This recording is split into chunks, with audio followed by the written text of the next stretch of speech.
Hey guys, what's going on? You're watching TbonesTech. In this video, I'm going to be explaining apertures.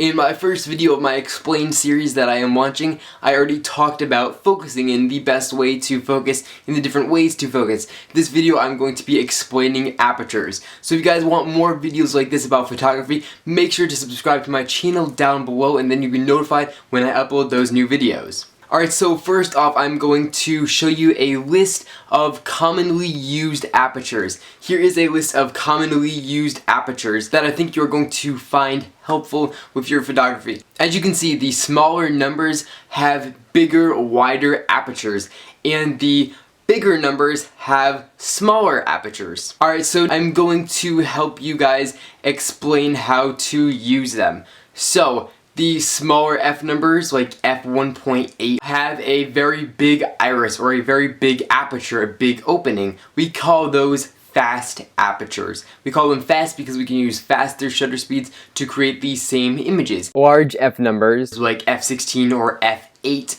we call slow apertures or a slow lens. Lenses like that will be called a slow lens. Now you can't talk about apertures without going into depth of field, but I'm going to create a separate video talking about depth of field, but I'm just going to talk just a small amount about depth of field right now. I'll have a video coming probably next week that goes very in-depth into depth of field. So depth of field is related to the size of your sensor and the size of your f number. If you're shooting at f1.8, you're going to have a very shallow depth of field, which means your subject is going to be in focus and the background is going to be very blurred. You're going to have a lot of bokeh. But if you're shooting at f8 or f16, which means that you are shooting with a small aperture, that means that you're going to have a very wide depth of field and almost everything is going to be in focus.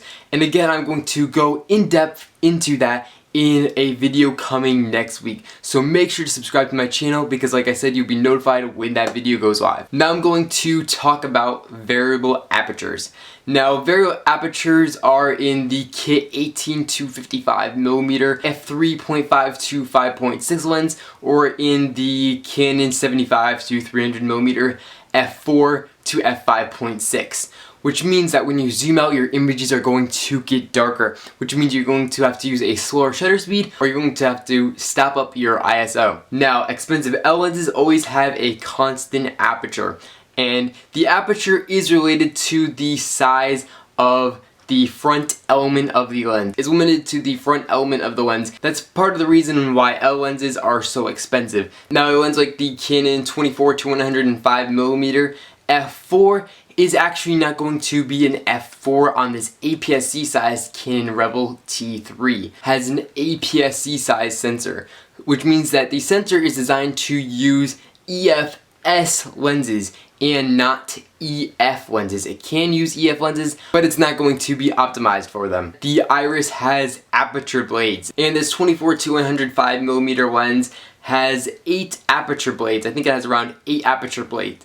Now, those can be handy when you're shooting at the sun or at a street light, because if you stop down your aperture to f16 or possibly f8, you are going to have these nice rays off of the sun or off of the light. I'm going to show you a picture right here, and as you guys can see, there's these nice rays that come off. Now, depending on how many aperture blades you have in your lens will depend on how many streaks of light there are. So if you have a more expensive L lens, you're going to have more streaks, and if you have a cheaper 18 to 55mm lens, I think that has a 5-bladed aperture. I'm not entirely sure on that. Alright, so if you guys have any questions, make sure to leave a question for me down below. I will try to respond to all the questions that I have. If you guys disagree about anything that I said in this video, leave a comment down below. I'm interested to hear what you have to say. If you guys have any constructive criticism, again, please leave it in the comments down below. And if you do like this series, make sure to subscribe to my channel, because then you'll be notified when I upload a new YouTube video to my YouTube channel, like I've said for the 3rd time.